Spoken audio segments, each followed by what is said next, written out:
O filme novo do Homem-Aranha é de qualidade, de nível do Dostoiévski. Eu me lembrei muito do Dostoiévski quando eu assisti esse filme ontem.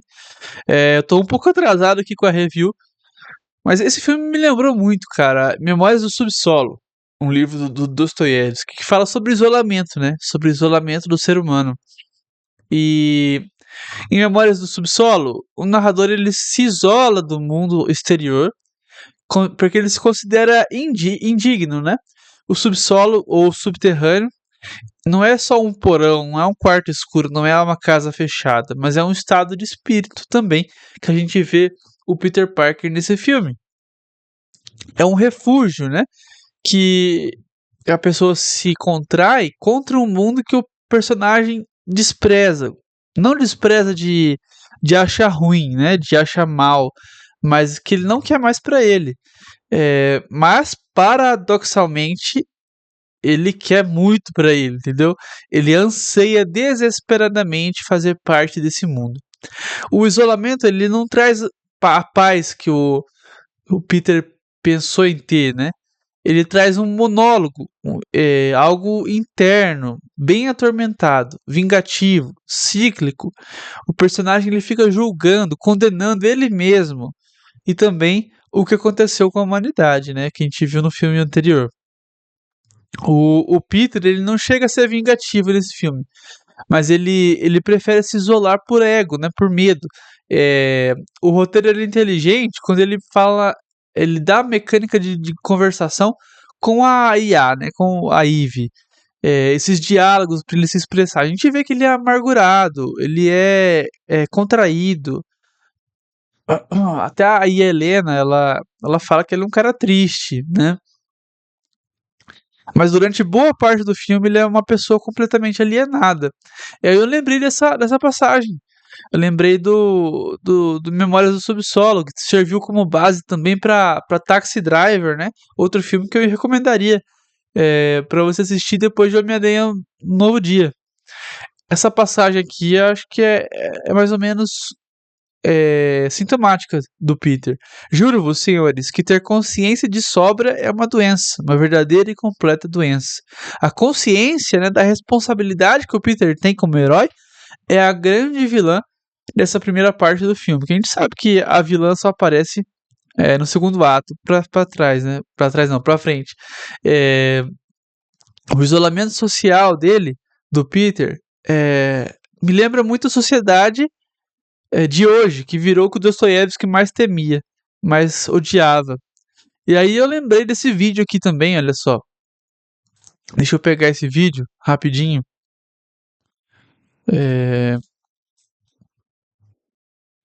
Lembrei desse vídeo que fala um pouco sobre esse isolamento que a gente está vivendo hoje. Olha só.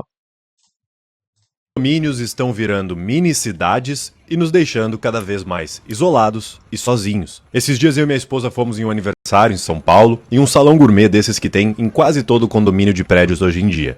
E no caminho da entrada até o salão, nós passamos por academia, playground, piscina, área kids, mini mercadinho 24 horas, aqueles sem atendente, e até máquina de venda automática só de vinhos. É como se aquele condomínio estivesse tentando virar sua própria cidade. E quando comentei isso com algumas pessoas, ouvi a mesma resposta diversas vezes. O bom é que não precisa sair do condomínio pra nada. Mas será que é bom mesmo? Eu me lembro do primeiro prédio que ficamos aqui em Santos. Ele tinha quase tudo isso, eu só não lembro da máquina automática de vinhos. E no começo, eu achei ótimo. Eu não precisava ir na academia do bairro pra treinar, não precisava mais ir no mercadinho da esquina comprar algo de última hora, e nem no barzinho pra comprar uma cerveja. Eu evitei trânsito, barulho e filas. Mas nunca, na minha vida, eu repeti tanto a frase: preciso sair de casa.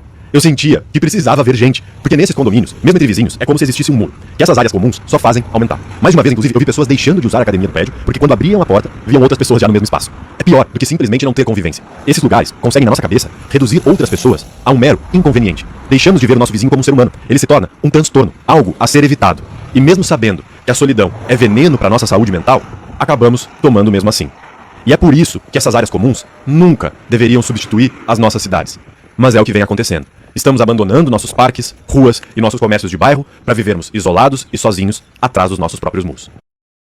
É isso, né? E é isso que o Peter vive e que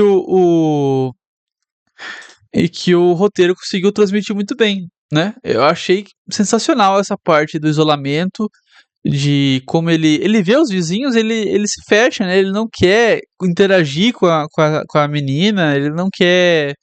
Ele tem vergonha, parece, né? De interagir. É perfeito essa sacada do roteiro. Condomínios e apartamentos são microcosmos de utilitarismo que fazem as pessoas nunca terem que sair de casa, não terem interações sociais. Isso bonifica a falta de interação como se fosse uma praticidade. O Peter, a gente vê, ele não sai nem para receber a pizza, né? Do entregador. Bom, aí a gente vai para outro aspecto do filme que eu gostei muito, que foi a mudança, aceitar a mudança. Com tudo isso que está acontecendo com o Peter, estresse pós-traumático, esse isolamento humano, ele começa inevitavelmente, sem ele querer, a ele mudar, né? Começa a alterar a psicologia de formação dele. Isso leva a lidar com, por exemplo, a lidar com desafios que leva ele à maturidade. Esse filme é muito, muito mais maduro do que todos os outros do Tom Holland, por isso que eu gostei tanto mais desse filme. Ele traz a questão da transformação do Peter em uma aranha, né, em um monstro, como tipo uma alegoria da puberdade, que ele tá acabando de sair. Essa alegoria de puberdade eu acho até estranho não ter acontecido nos filmes anteriores, né? Não exploraram isso. Eu acho muito estranho. E o filme ele traz muito essa densidade, né? Essa densidade de assuntos, que é o que me fez gostar tanto do filme, diferente dos outros filmes do Tom Holland, que eu não sou muito fã. O primeiro eu gosto, o segundo eu acho ruim, o No Way Home, né? O terceiro, acho mediano, muito, muito inflado, né? Mas falando sobre esse filme, eu achei muito mais bem equilibrado e eu achei que tem callbacks com Sam Raimi, acredita? Tem personagens terciários ali, figurantes, que eles usam como piada, que é algo que o Sam Raimi faz muito. Figurantes exagerados na expressão e na piada. Tem gags, né, que ele faz no desconforto. Tem uma gag no elevador que é praticamente igual à gag, a piada que ele faz no Homem-Aranha 2. Só que um problema é que eu achei o Justiceiro bem extrapolado, assim, bem cômico e fugiu um pouco do personagem, mas eu achei que coube, né? Eu achei que coube. O alívio cômico do filme foi o Justiceiro. E pra quem conhece o personagem, não é bem assim, né? Não é bem assim. Eu tenho aqui comigo outra coisa que eu queria falar. Não sei se vai dar dando pra ver aqui direito. Deixa eu me encolher um pouco. É sobre o Alvin Sargent. Ele foi o cara que basicamente fez a trilogia do Raimi ser o que ela é, com aquele tanto de diálogos clássicos que a gente sabe hoje. Porque ele, o Alvin Sargent, ele foi um roteirista da era de ouro de Hollywood, né? Da nova Hollywood. Ele fez Paper Moon ali, ó. Ele fez Paper Moon, ele fez Julie, ele fez Gente como a Gente do... agora me fugiu o nome do diretor. Mas ele tem um estilo ultra classicista, né? Ele tem um estilo ultra classicista. Ele fez parte do primeiro roteiro do Spider-Man do Raimi. Ele foi responsável pela personalidade que foi inserida no Tobey Maguire como Peter Parker. Ele não quis ser acreditado no roteiro do primeiro filme, pois ele ajudou só nas cenas do diálogo. O Peter dele era meio cringe, né? Você pode ver que a gente fala hoje sobre meio cringe, meio antiquado nas suas falas e tal. E isso veio tudo do Alvin Sargent. A dinâmica da Mary Jane e do Peter, o romance, aqueles diálogos meio pueris, né, de infância, foi também coisa do Alvin Sargent. Até trouxe um tweet aqui que um cara reclamou disso, que o erro do Raimi na trilogia, que fez um drama adulto quase shakespeariano. Eu achei um tweet horrível, ridículo. Sabe quem mais? O Alvin Sargent foi responsável também, sabe por quem mais? Pelos vizinhos do Peter no Homem-Aranha 2. Foram criações diretas, né, do Alvin Sargent. Aqui o Raimi falando, ó, foi ele que criou esses personagens. Provavelmente O Sanheim, ele não volta pro Homem-Aranha porque o Alvin Sargent morreu. O Alvin Sargent e a Laura Ziskin, que era a produtora dele, eles morreram e acho que por isso que o Sanheim não quer mais voltar pro Homem-Aranha, né? Porque senão ele tava aí até hoje. Senão ele tava aí fazendo muita coisa, né? Bom, eu peguei aqui uns vídeos pra gente ver. Primeiro, eu gosto muito do Chico. O Chico é meu padrinho. E vamos assistir, vamos assistir. No último vídeo eu pedi para que vocês não assistissem Homem-Aranha Brand New Day, né? Um novo dia, se eu não me engano, este é o nome em português.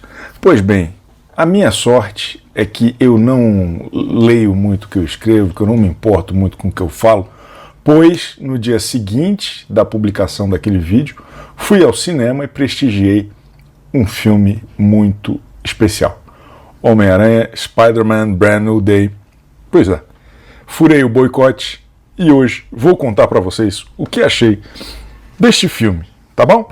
Ó, também hoje, no final do vídeo, depois que passar a resenha deste vídeo, deste filme, tem um gibi causando muita discórdia na internet. Savage Dragon, número 280 e 281. Eu li o 280, para quem não sabe, Savage Dragon é um dos meus gibis favoritos. Tem muita gente acusando de ser um gibi esquisito, de ser um gibi não o 2. O 2 é fruto de uma questão chamada memória afetiva cruel, tá me entendendo? É tudo errado, é um filme... Enfim, eu acho que o Sam Raimi não entende o Peter Parker, não entende o Homem-Aranha. Errado, está errado. Eu já falei isso pra ele, tá errado. E só fez visuais bonitos pra quem lê gibi prestando atenção nas figurinhas.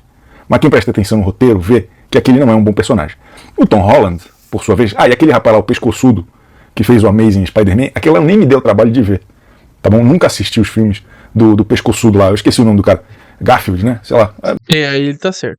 Esse rapaz aí não me deu o trabalho de assistir. Então, corta para Tom Holland, sempre muito criticado pelos fãs mais... Eu não sei, eu não entendo muito esse revival que fizeram do Andrew Garfield aí, tá? O primeiro filme é até bonzinho, mas o segundo é intragável. Coisa de criança, acho que é nostalgia pura. Porque, não tem o tio Ben, não tem, ele é muito tecnológico, ele é muito isso, ele é muito aquilo. Cara, eu acho que de todas as adaptações dos quadrinhos legais, do espírito do Peter Parker e do Homem-Aranha, os filmes do MCU fazem a adaptação mais bem sucedida e mais bem resolvida de todos os tempos. Eu acho muitos dos filmes e das histórias do Tom Holland no cinema é uma raridade. Eu acho melhor que muitos gibis. Assim, eu acho o Tom Holland melhor que o Ultimate do Bendis, muito melhor. Eu acho melhor do que o Homem-Aranha 2099, no quesito de transposição do conceito, embora eu goste muito desses dois gibis. Então, eu acho que ele captura o espírito com muita inteligência e com filmes cujo roteiro respeita o tempo em que vivemos. E aí, falo isso para concatenar aqui, na questão do tema central deste filme, Um Novo Dia. Eu acho que ele aproveita muito bem o gancho do filme anterior, que é aquela história, né, do Peter Parker, puxa vida, Doutor Estranho, me esqueçam, me esqueçam, faça com que me esqueçam. Tem aquela magia que, enfim, foi um final interessante, que permitia uma miríade de abordagens possíveis, não é verdade? E eu acho que eles pegaram o gancho mais interessante que a gente podia ter assistido lá, que é o da solidão, que é o quanto que aquilo, assim, a gente poderia... Aí, ó. ter imaginado, né, que o filme seguinte teria o Peter Parker com um novo elenco, conhecendo talvez a Gwen Stacy, né, talvez partindo para uma nova galerinha, os caras não iam precisar pagar o salário da Zendaya, sei lá qual poderia ter sido o plano, mas eu acho que eles pegaram no prumo, eles usaram todos os, como que eu posso falar, todas as melhores características do Homem-Aranha, e especialmente, óbvio, do Peter Parker, para contar uma história sobre a solidão nos tempos da pós-modernidade, da era digital. Isso dá para o filme um peso e eu acho que uma substância que vai além do que a gente costuma ver nos filminhos de super-herói da Marvel. Dá muito mais? Não, também não. Não é um tratado sobre porra nenhuma. Mas ele usa elementos de um status de uma juventude, e até de pessoas de mais idade, que tem uma dificuldade de se conectar e de que, né, para além das conexões de internet ou disso e daquilo, e que muitas vezes focam só no trabalho, por exemplo, né? E eu acho que a relação que ele estabelece... Vi gente falando sobre Kafka, que a pessoa está tão capitalista Que mesmo se virar uma barata, mesmo se virar uma aranha, continua trabalhando. Então, tipo, mas não entendi muito a conexão que fizeram, mas... Tanto desse afastamento de uma vida social, saudável e comum, e também do aprofundamento dele na rotina de trabalho, porra, aquilo é muito atual e aquilo é muito... Ele aproveita das características do personagem para contar essa história de um jeito muito simpático e muito agradável. Eu gostei bastante. Adoro a relação do Peter Parker com a Capitã Jean DeWolf. Acho a história da Capitã nos quadrinhos nota 6, porque a personagem não é grande coisa. E só aqui eu gosto do Peter David, viu? Mas só que ele já dá uma outra noção e uma outra profundidade para tudo isso, assim, muito mais legal do que nos quadrinhos. Então esse já é um ponto. Um outro ponto que eu fico maravilhado. O lance dela com os filhos, né, do Homem-Aranha, querer conhecer mais a fundo, assim, alguma pessoa. Ela é a única pessoa que tem troca com o Homem-Aranha ali no filme, né, antes do segundo ato.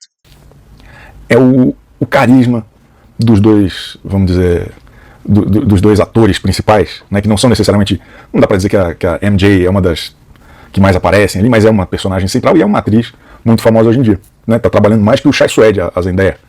Qualquer filme hoje em dia tem a Zendaya no elenco, é um negócio impressionante, não é verdade? Aqui no Brasil é Chai Suede, Cauã Raymond e Letícia Colin, Agatha Moreira, e lá é Zendaya, Tom Holland, Anna Hathaway. É meio que isso, né? São as pessoas que mais trabalham no mundo. Mas enfim, diversos.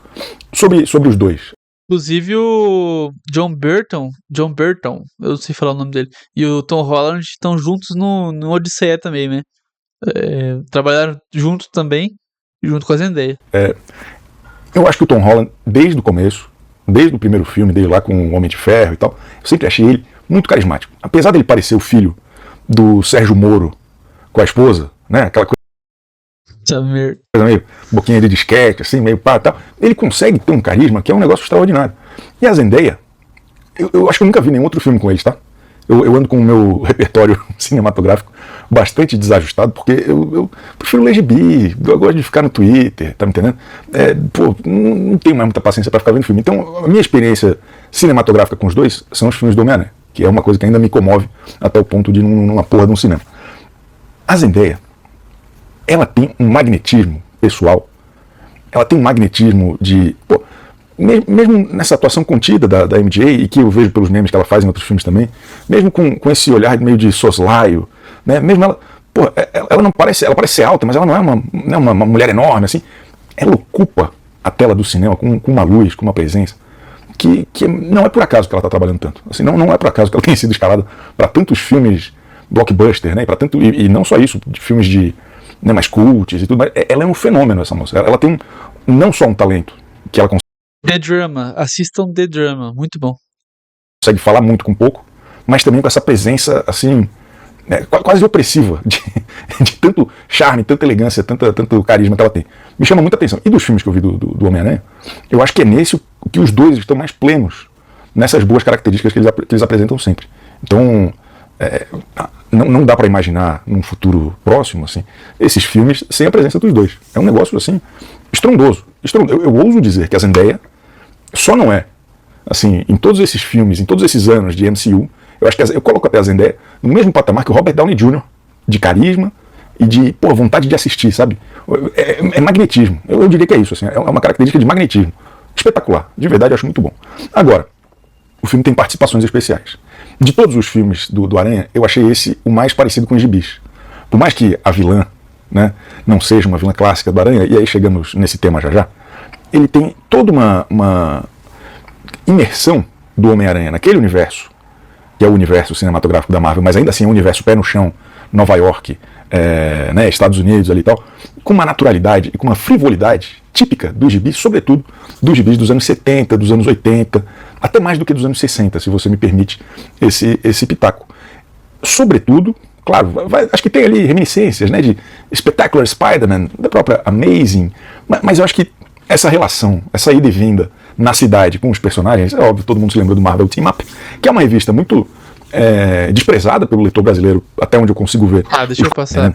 Essa oportunidade em que ele vive aquele universo, sabe? E o leitor, ou no caso do filme, o espectador, acaba acompanhando e acaba imergindo nesse universo junto com o Homem-Aranha. É um mal barato, assim. Eu adoro a interação dele com a Viúva Negra, que eu não vi o Thunderbolts até hoje. Fiquei animado pra ver, porque achei a moça muito simpática, muito agradável, boa atriz, Thunderbolts é bom, é bom. engraçada. Gosto muito do Hulk, sou um fã do Mark Ruffalo, gosto da transição de um ponto pro outro e de como isso acontece, acho que foi muito bem feito e muito na medida, né? Muito assim, obra de sniper, não de Snyder, de sniper, tá me entendendo?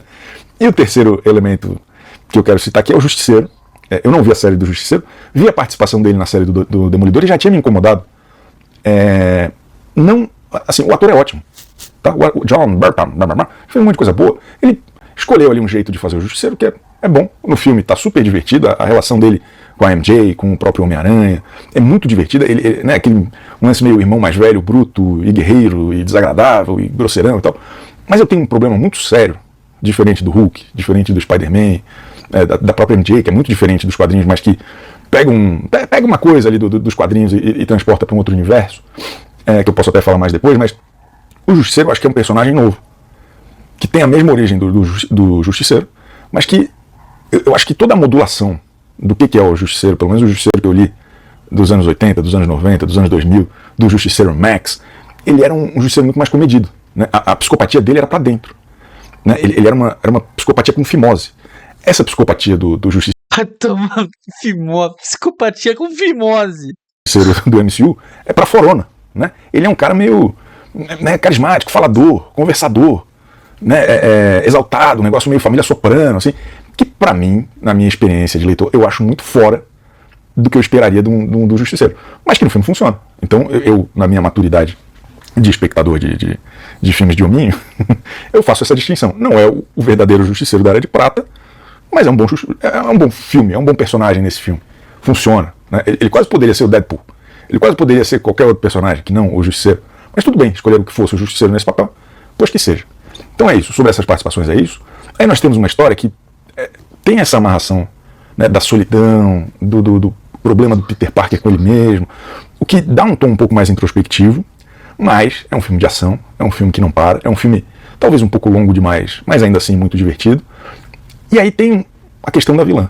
Verdade, tem 2h30, né? Não precisava. Eu gostaria eu imagino que a essa altura do campeonato todo mundo já saiba quem é a vilã. Vou agora dar um spoiler, porque falarei, já estreou faz uma semana essa porra, né? 2 bilhões de dólares nas bilheterias, então se você ainda não sabe, vá pro inferno também. A vilã do filme, a Ruivinha, é a Jean Grey. Pois muito que bem. Eu adorei, eu achei brilhante a abordagem que eles escolheram para esta personagem. Eu fiquei, assim, em êxtase com todas as escolhas que eles fizeram para demonstrar quem é Jean Grey e para servir, espero eu, como um ponto de partida aí para os X-Men no MCU. Por que eu gostei? Primeiro, a atriz é muito boa, não conhecia.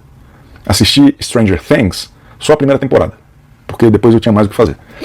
Mas achei ela muito uma atriz densa, conseguiu, mesmo com aquele fiapinho de história ali que a gente sabia que ela podia, ela deu uma densidade, um calor para aquela história muito bom. Gostei da maneira como adaptaram o poder dela para um desafio que fizesse sentido para a história que eles estavam querendo contar. E também, como leitor, agora de novo trazendo a história do leitor de quadrinhos versus o que me foi apresentado, eu achei que é uma abordagem que existe nos quadrinhos, que está lá, em alguma superfície de vários quadrinhos que eu conheço, mas que eles pegam e exploram aquilo como uma apresentação que acaba sendo muito criativa, muito inovadora, né, e muito próspera. Eu acho que é alvissareira, assim, eu estou louco para saber mais de como eles vão usar essa personagem e como vai ser. Perfeito. Eu tô um pouco sem tempo aqui hoje, mas é isso. O Chico falou, tá falado, é muito bem. Minha nota pro filme é 4 de 5, tá? Gostei muito. Primeiro filme do Tom Holland que eu gostei muito, assim mesmo. Tá feita a minha análise.